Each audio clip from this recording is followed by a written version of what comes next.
Hey everybody, this is Alan from Woodcrest Nursery.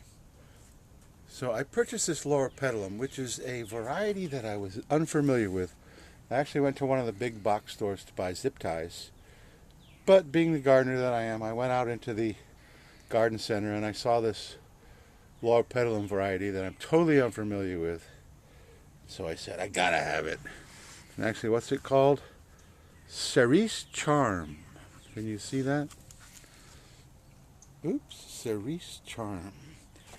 So I brought it home and I immediately staked it up because it seems to grow more as of a mound. And then I said, when I begin to see new growth, I'm going to take some cuttings. And as you can see, a whole bunch of new growth. And it's really taken off. I only noticed it a couple of days ago, but now it's like boom. It's just taken off like crazy. So I'm fairly new to Loropetalum as bonsai.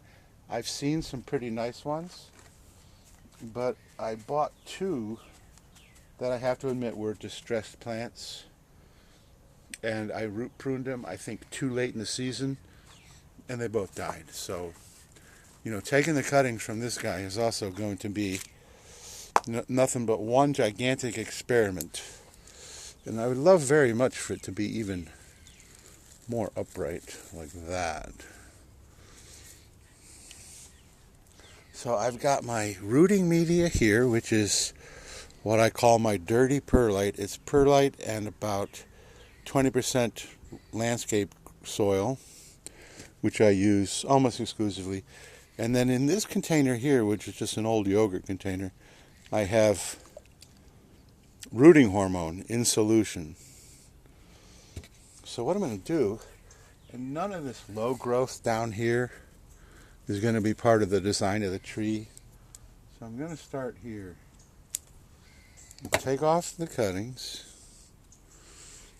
And then what I've been doing lately on a lot of cuttings is just scraping the cambium off with my thumbnail, so that you just see just as a little tiny bit of green. Then put it into the water to soak. So here's another one. And this is all new to me. I've never really scraped the cambium like this on any cuttings I've ever taken. However, it does seem to be working on some of the other cuttings that I've taken of other plant varieties. So we're going to give it a go. See what happens. Life is one gigantic experiment. I've been growing bonsai for 40 years, but I'm still no expert. Especially not on, I've got 2, 3, 4 trees right now that are just so brand new to me that I don't even know, how they're going to perform as bonsai. But I thought they'd be cool, and so I thought I would. And I don't think you need to see the entire process, right? Over and over and over again. Expose the cambium.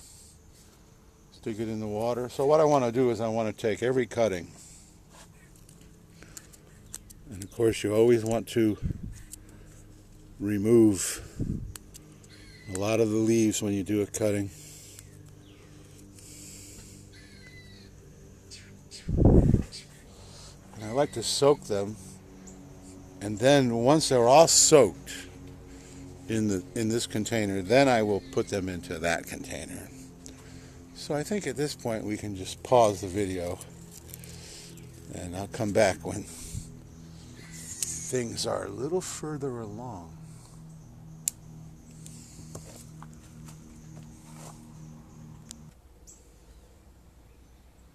Okay, so I took quite a bit off, but I also tried to preserve the integrity of the tree.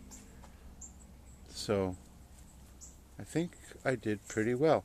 Now this is a twin trunk, which could conceivably be like a parent and child. There is a little problem there that now that I've straightened up the parent, it's very straight, and the child is kind of curved. I could probably bring the child up to make it less different, because when if you have one straight trunk and one really curved trunk for a parent and child, it can look contrived. It's just not natural. But that's it for the parent tree, for the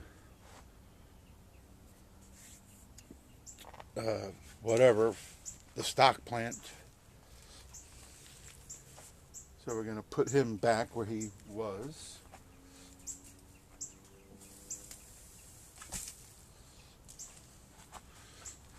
And then taking the cuttings is pretty much the same as taking the cuttings for any plant. Certainly not unique to bonsai.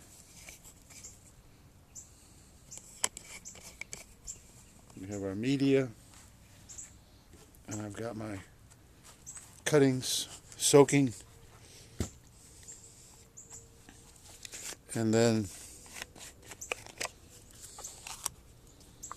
my powdered rooting hormone. Take a cutting out, and once again they're soaking in a solution of rooting hormone. And as you can see, very few leaves just at the tip, and an attempt to remove some of the cambium at the bottom, and then give it a good dose of rooting hormone and into the substrate. And that's pretty much about it. Like I said, this is, you do this with everything that you're trying to propagate, not just turning them into bonsai. So that's it for this video. And then of course the aftercare is keep the humidity very high, which where I live is not difficult because we have a very humid environment, and I don't have any kind of humidity chamber, so I'm pretty much just an amateur.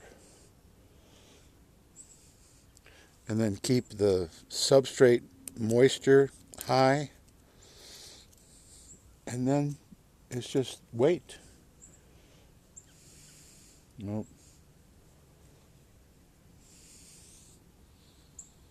So there you go. So I will just continue to do this as I say goodbye. So thank you so much for watching. I hope that these guys root. Even if I only get a certain percentage, that'll be more than I had. So if you're not already subscribed, please subscribe, and we'll see just how many cuttings actually did root in the next update. And that's it for today. So thank you so much for watching Woodcrest Bonsai.